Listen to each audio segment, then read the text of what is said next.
Rubí és evident que és una ciutat industrial.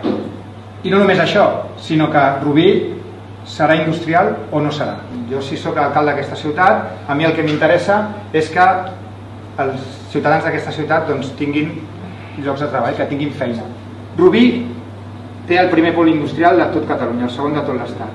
Rubí hauria de ser, i ho dèiem abans a la premsa, hauria de ser un exemple. Rubí hauria de tenir una centralitat industrial envejable, una centralitat industrial que ens permetés potenciar aquest sector, des de la formació, l'acompanyament, la recerca, un espai firal, tot allò que generi sinergies positives per a la nostra ciutat, un espai de transformació urbana. Aproximadament el 40% de les persones treballadores a la nostra ciutat ho fan als nostres polígons industrials.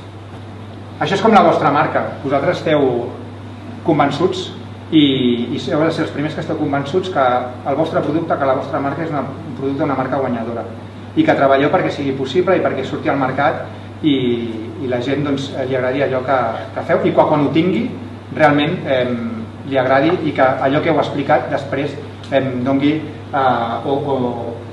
resposta a les expectatives. Això és el que fem nosaltres.